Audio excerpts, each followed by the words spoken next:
This is week 12 of college baseball rankings. Let's jump into it with the new number one team in the nation for the first time since I believe week 2.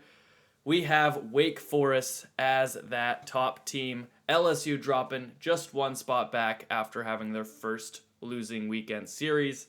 But Wake Forest just continues to dominate and just passes every test that it goes up against and did again against Boston College with LSU just dropping back a little bit after losing a series at Auburn, but LSU still a top 2 team.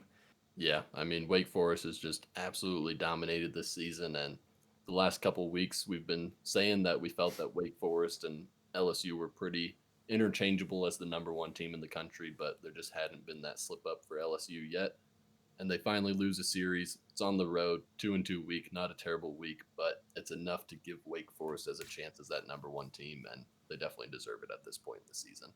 Yeah, and their record has that little bit of separation as well, with Wake Forest only having 7 losses to LSU's 10. So there is that little bit of gap there, even though LSU has faced really good competition. They just have slowly been racking up a little bit more losses there. But after that, we had South Carolina last week in that 3 spot after doing pretty well prior to that. They did lose the week before that, but was able to stay in that 3 spot because they swept Florida right before, but they lose the series again this weekend, and this time getting swept at Kentucky. Just around this, all the top teams in the SEC seem to lose on the road this week, but a team that was able to benefit from that was Arkansas after they swept Mississippi State. So yeah, great week, and they're able to jump all the way up into that 3 spot because they have just been a little bit more consistent recently. Yeah, I mean, this has just been an incredible season overall for Arkansas. They've been dealing with injuries the whole year. Uh, Considering everything they've dealt with, I don't think you would expect them to even be in the top 10 of the rankings, but they just continue to play extremely well and continue to stay on the top end of the SEC and top end of the country, and finally able to move into that 3 spot with those struggles on the road from the other teams, like you mentioned. Yeah, and the SEC definitely shook up a bit.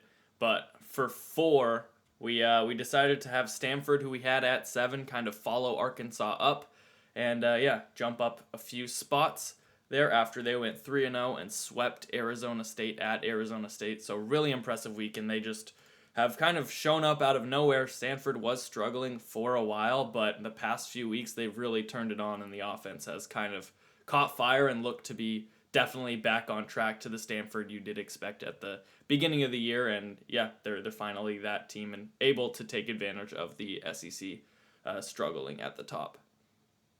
Yeah, I mean, Stanford started super high up in our preseason rankings and has just kind of hovered around in the top 10 the whole season. And we've said over and over again that we weren't really fully bought in on the performance they were putting on the field. We knew they had the potential, but they just weren't really playing like a top tier team at the moment. But these last couple of weeks, they've turned it on and they're starting to get hot at the right time. This sweep on the road at ASU was pretty impressive.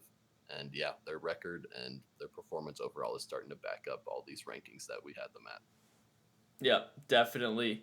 And then after that, we have a slew of SEC teams with Florida, Vanderbilt, and South Carolina in that order. But all these teams have had their own struggles recently. With South Carolina, they lost the 3 of the past 4 series, which is why we have them dropping a little bit further back from 3 to 7, while Florida only dropping back 2 spots as well as Vanderbilt. So yeah, Florida and Vanderbilt both have kind of similarly been playing the past few weeks with losing 2 of the past 3 series, but just looking maybe a little bit better. And Florida, one of those losses was to South Carolina, so maybe there is that head to head of maybe having South Carolina ahead of them, but just overall the past few weeks the losses have been a little bit worse from South Carolina, while the losses from the other teams have not been as bad. So that's why we felt comfortable dropping them back behind that grouping.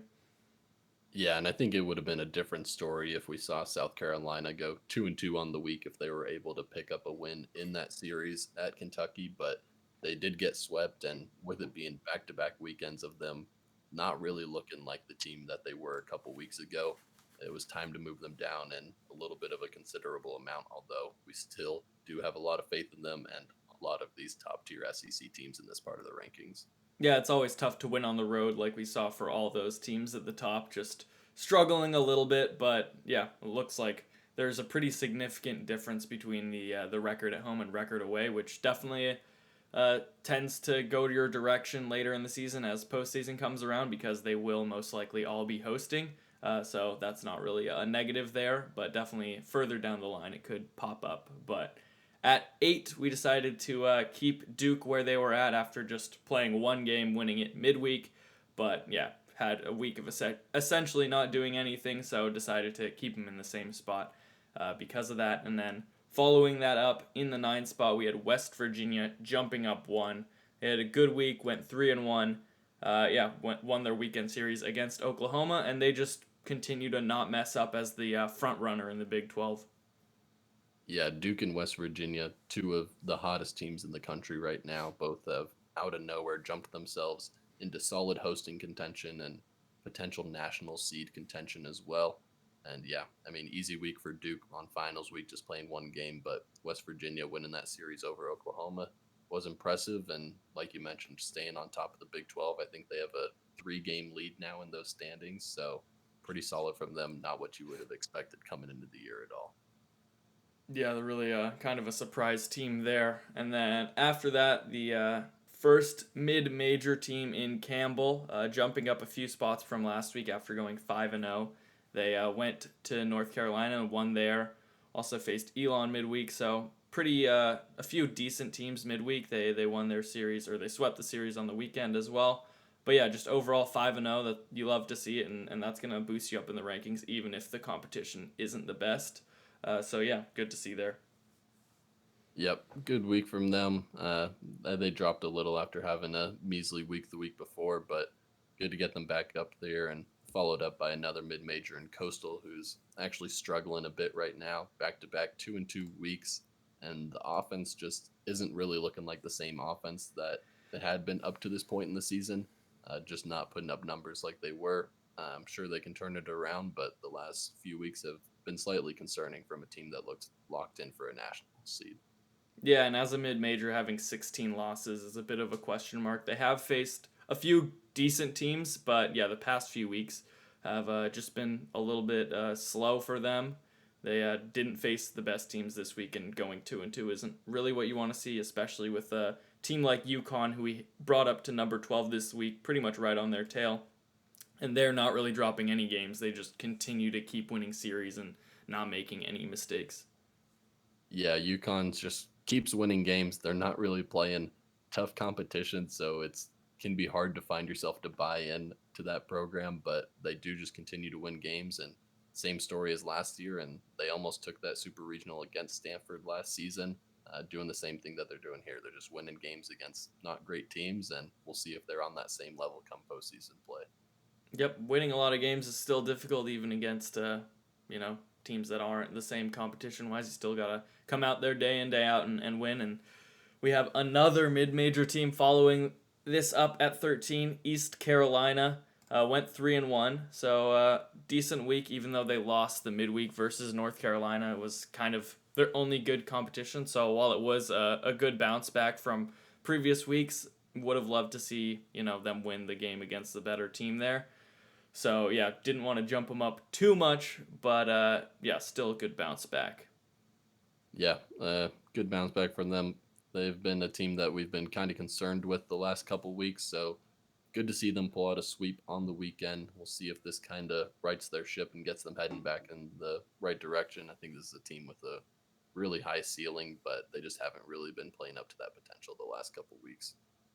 Definitely. And then 14-15, we have a pair of ACC teams with Virginia first at 14. Just faced 2 games in the midweek, so no weekend series there, but won both their games, so still can't really look past that. So jump up a few spots there, and then Miami right on their tail. Went 3-0 against Presbyterian, but it definitely outclassed the competition there, and they proved why they should go up in the rankings, even if it's against a kind of a worse team there. They really dominated and showed that.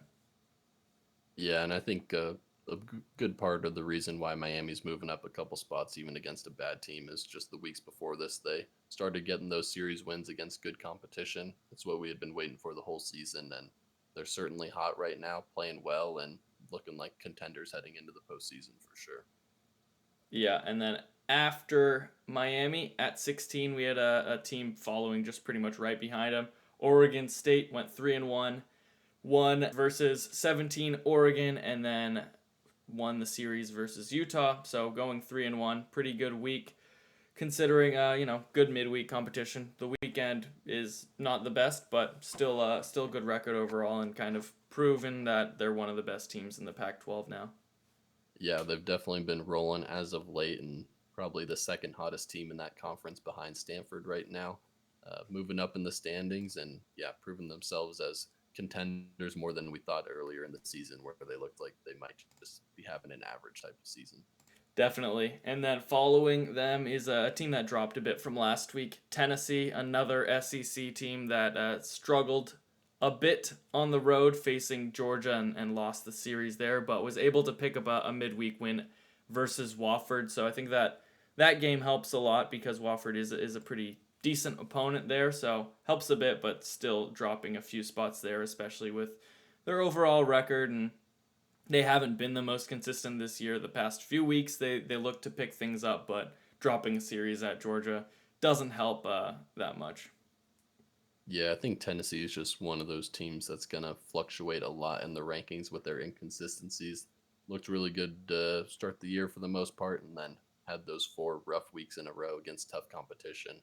Won a couple, and then we see them struggle here against Georgia. So they're just going to keep moving around unless they figure things out and get consistent. But at the end of the day, I think it's still one of the highest ceilings in the country from a talent perspective. Yeah, for sure. And then right behind them, we have one of the hottest teams in the nation, and the first time they've made their way into the top 25 this year. It's Clemson. They have just looked absolutely amazing the past few weeks, and they just swept number 24 Louisville, who is not going to be in the rankings after this week. But this is their fifth straight series win, and yeah, definitely one of the hotter teams in the country.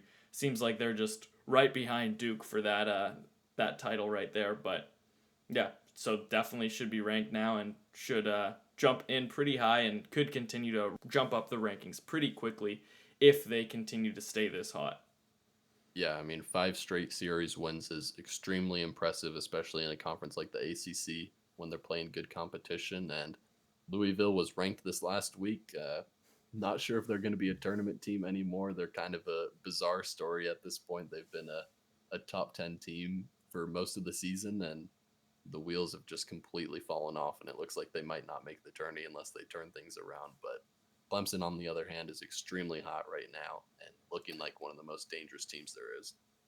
Yeah, it's really tough for a Louisville team that looked so promising at the beginning of the year and up until a few weeks ago looked like one of the better teams in the ACC. But yeah, completely fallen apart recently. But they still have a chance to bring things back around if they can get hot again, which will definitely be a dangerous team in the tournament if they can make it. And then after that, another team jumping back into the top 25 is Kentucky. Right after they really were struggling for a few weeks there, I believe like three or so, just looking pretty bad, and they just pull out a sweep versus what was number three South Carolina out of the bag and turn things around in an instant, which you love to see. And probably if they won the series, they're not jumping back into the rankings. Maybe they do, maybe they don't come in as a high like number 19 this week, but yeah, really impressive way to turn things around quickly with a sweep like that, and that can really change the fortunes of a team like that, and really dominated them for the most part, and definitely deserve to be back in the rankings here. Yeah, I mean, Kentucky racked up wins early in the season. We weren't completely bought in, but they were high in the rankings just because of that fact. And then those last couple weeks really struggled against the high end competition in the SEC, but they completely turned it around this week, showed they can compete with the top end of that conference and the top end of the country. And like you said, the sweep was big for them being able to jump a little higher in the rankings than you'd expect as well. And yeah, it's just super impressive weekend from them. Yep, and following that at number 20, we kept Texas Tech in that spot. even though they had a good week, just felt like the teams above them deserved it a little bit more, like Clemson and Kentucky. But yeah, Texas Tech went 2-1 versus Sam Houston State. So good week against a decent non-conference opponent, but just not really any room to move up there.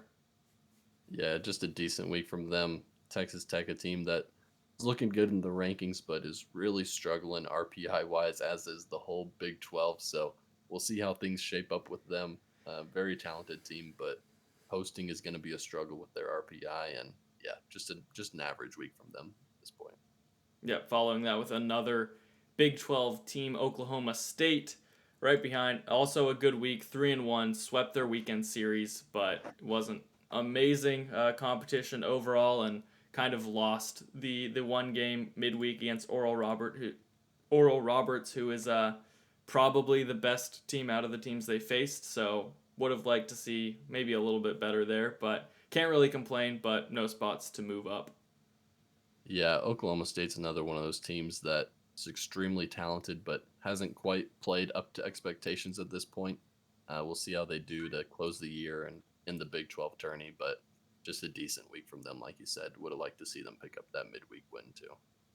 For sure. And then we have Boston College, probably what looks like the biggest dropper of this week. We had them at 13 last week and dropping all the way down to 22 here, even though they played a pretty competitive series at what is now number one Wake Forest, but was number two there. But they just kind of have been very up and down recently. They started out extremely hot, was one of the hottest, if not the hottest team in the country for a while now.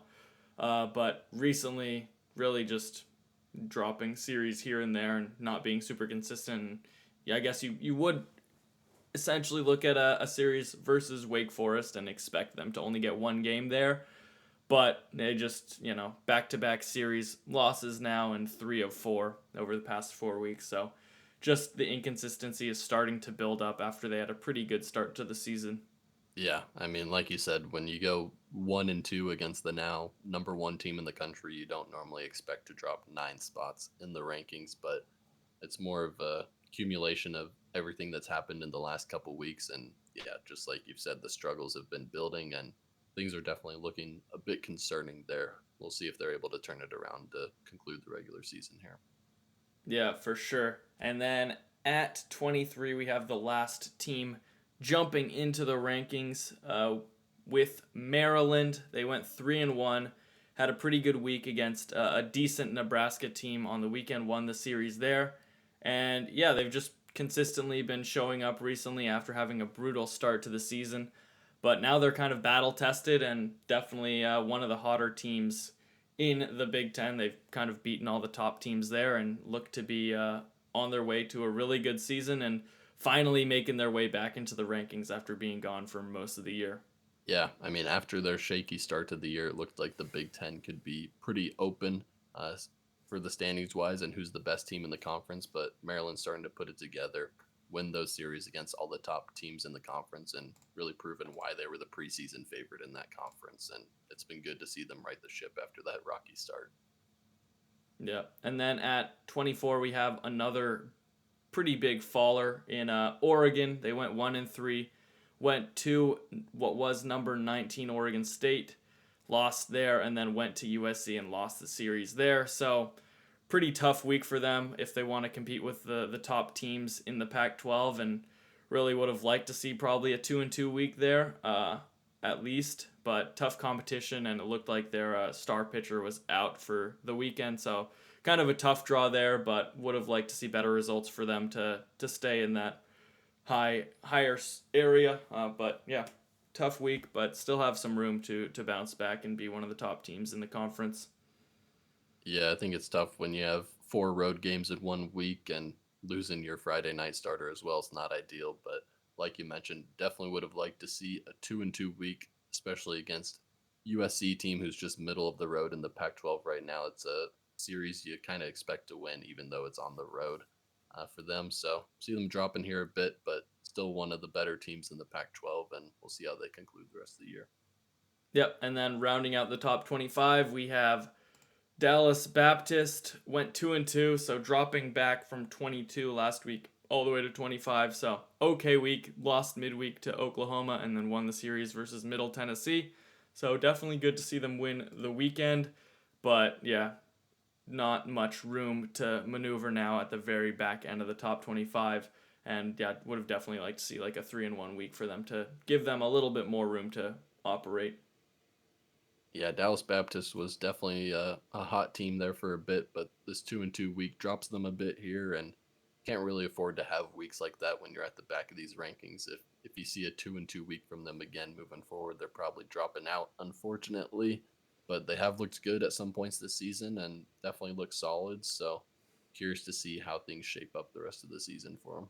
Yeah, and Southern Miss is right on their tail, and Southern Miss also swept them. They just have a little bit worse record than Dallas Baptist, which is why we kept them out for at least another week. But Southern Miss, yeah, probably that 26 team or Indiana State, teams like that. But the teams that dropped out that we haven't mentioned fully, Arizona State, they went 0-3 versus Stanford, so tough week against a really tough competition, but they kind of are in the ringer for the Pac-12 conference, and yeah, they've kind of been struggling recently, so definitely dropping out now, and back-to-back weeks where they lost the series and they were against better teams, so they kind of need to prove it if they want to be considered one of the top teams in the conference. As well as Louisville, like we mentioned, they've just been on absolute fall out of the top 25 as a top 10 team for a while, and now just getting absolutely rolled the past 4 weekends, losing their series with some of them being sweeps. So definitely trending in the wrong direction and might not make the tournament if things keep going this way. And then the last team that dropped out was Northeastern, went 1-2 against UNC Wilmington. So tough week with no room to operate there. That yeah, they'll be right on the outside of the top 25 for now, but didn't have any room to move. Yeah, another team on the outside looking in for me is UTSA. I think we had them ranked 3 or 4 weeks ago, and then they dropped out after a 2-2 week where they did win the series, but it was just an average week and can't really afford that as a mid-major at the low end of the rankings. But since then, they've won every series, continue to play well, and I think it's a team just knocking on the door looking to crack back in if a couple teams drop out again. Yeah, for sure. And some other teams that are probably in that like 25 to 35 range. We got Florida Gulf Coast. They've pretty much been there for the past like 5 weeks. It sounds like since they dropped out of the top 25, they've just been hovering around, haven't put up crazy impressive weeks. So nothing to really jump them back in, but they're there and they're just waiting their time. And teams like Indiana State, both pretty close. Indiana struggled a few weeks ago against Maryland, so that's why they're not there. But Indiana State, one of those teams that could get in there if just spots open up. And yeah, they just keep winning against okay competition, so not jumping in super quickly. But yeah, any other teams? One more I have is Texas. Texas is on the outside looking in, starting to build a decent resume at this point in the season. Kind of just a shaky year overall, but their overall record and conference record right now is looking pretty solid. And if they're able to play well these last couple weeks in conference play and in the conference tourney, I think they're a team that could jump into the end of these rankings and, depending how well they do, potentially jump into the back end of the hosting conversation as well. Yeah, for sure. And I don't want to miss out on mentioning Alabama after they beat Vanderbilt the past week and got through their betting scandal, which was all over the news. So they had a great week to be able to put that behind them and beat a ranked team. And it seems like Alabama has just been outside the top 25 for pretty much the entire season, as well as some of these other teams. Yeah, they've just been dropping series that they should lose and winning some games here and there that, maybe surprise people a little bit, but just would like to see them a little bit more consistent for them to jump into the top 25. Now we'll just run through the top 25 again quickly and then be done with it. Week 12 of college baseball rankings goes as follows. Dallas Baptist at 25, Oregon, Maryland, Boston College, Oklahoma State, Texas Tech at 20, Kentucky, Clemson, Tennessee, Oregon State, Miami at 15, Virginia, East Carolina, UConn, Coastal Carolina, Campbell at 10, West Virginia at 9, Duke at 8, South Carolina 7, Vanderbilt 6, Florida 5, Stanford 4, Arkansas 3, LSU 2, and a new number 1 team, Wake Forest, at that number 1 spot.